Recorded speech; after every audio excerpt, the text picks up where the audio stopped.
Iran has strongly condemned the Israeli regime's violent attack on the Global Sumud Flotilla in international waters and the subsequent arrest of pro-Palestine activists aboard the ships.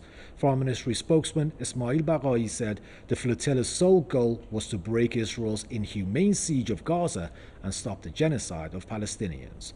He called on all governments and the United Nations to support the flotilla, hold Israel accountable, and secure the immediate release of its activists. Baghai added that the detention of all pro-Palestine activists and their transfer to the notorious Kitziot prison, in addition to the insulting treatment of activists by a far-right Israeli minister, proved the moral decline of the regime.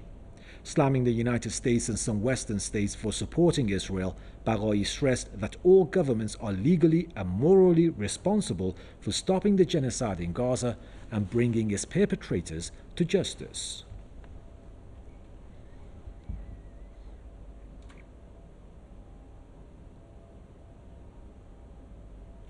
Now, to talk more on this, we have Mr. Tony Gosling with us. He's a historian and investigative journalist joining us from Bristol, UK. Mr. Gosling, good to see you again. Mr. Gosling, your thoughts on Iran and much of the world community, for that fact, condemning Israel's attack on the 8th flotilla, the Sumud flotilla, in international waters, basically crime after crime committed by the Israeli regime, and not forgetting the arrest of the and also the mistreatment of the pro-Palestine activists by the IOF.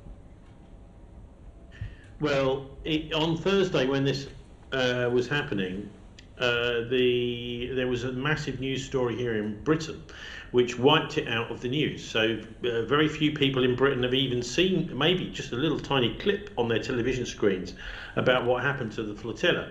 So that was very convenient for the Israelis, because of course this looks very, very bad when you've got parliamentarians from all over the world, about 500 of them, plus 45 to 50 ships trying to get aid into Gaza, because the various countries like Egypt around it are cooperating with the Israelis to blockade Gaza. And what's actually happened is the attack on a synagogue in Manchester has completely wiped this off the news for the entire day that this was taking place. And what's not been reported is that the police in Manchester actually caused more casualties than the person that turned up to the maniac that turned up at the synagogue.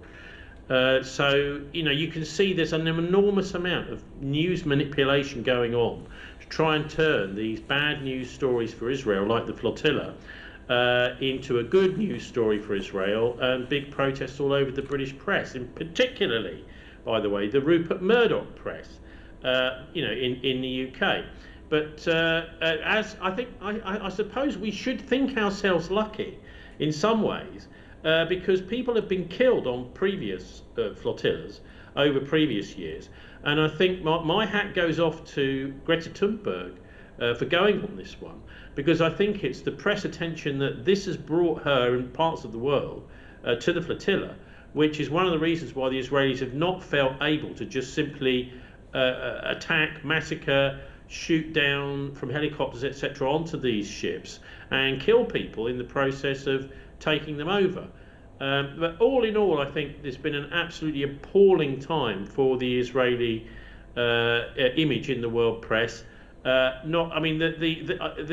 These poor Gazan people that have been dying at an incredible rate of knots, probably double the official numbers, are literally are dead under the rubble. Their bodies haven't been recovered. I am flabbergasted that the world is doing so little. But I think my main blame goes against the Western press, because they have been complicit in doing things like covering up Israeli nuclear weapons, and of course covering up the story of the flotilla. The problem is there's no freedom of speech or no freedom of press, for that fact. And also, Mr. Gosling, your thoughts on Baghai, the Iranian spokesperson, saying that what happened with the Sumud 8th flotilla just proves the moral decline of the Israeli regime. But Mr. Gosling, Israel and morality just don't go together. Just look at Gaza. Well, look, in this country, in the 1960s and 70s, we had an expression which is used regularly: moral fibre. Do you have any moral fibre? Well, our journalists and our politicians And most of our celebrities, apart from just a few who are marginalised on alternative media nowadays, that there is no moral fibre in society really. Amongst all these people that are supposed to be taking a stand, even in the church, for example, you've got hell in the Holy Land. Britain is supposedly a Christian country with King Charles, the head of the Church of England, and yet he's been saying absolutely zero about this in terms of its biblical context. And actually, there are many commentators starting to talk about the events in the Middle East now as apocalyptic, as end of the world style, and of course talking about the actions of the far right bloc now running Israel as satanic. And I think they're quite right to do that.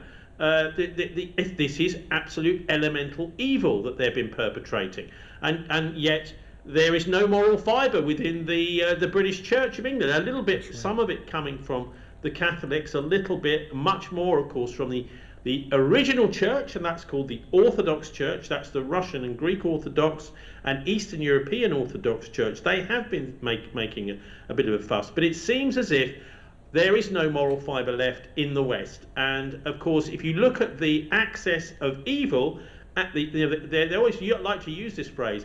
I think Britain, the United States, and Israel are the world's axis of evil, because they have been perpetrating this genocide. They have been helping and aiding this genocide, fueling this genocide, funding this genocide. And because the British people are so disgusted with what their so-called leaders, King Charles and his so-called Queen, have been supporting, what they've done today is turned out in their many thousands in the centre of London. And the police are getting exasperated because weekend after weekend after weekend, people are being arrested by the police for simply saying the words, "We oppose genocide, we support Palestine action." And just for saying that, people are being arrested. Now, what's been happening over the last few weeks is that even though more people have been turning up, right, less and less are being actually arrested. So the police are losing that little fight. And actually, of course, most of those police officers involved in that have got absolutely no heart in that job whatsoever. They would much rather be catching criminals than arresting an 89-year-old man in the centre of London supporting Palestine today. Like you said, Mr. Gosling, at least 355 people were arrested during the Palestine action, the support for Palestine action by the British police. On that note, I would like to thank Mr. Tony Gosling, as always, for his time. He's a historian, investigative journalist, joining us from Bristol, UK. Mr. Gosling, thank you for your time, sir.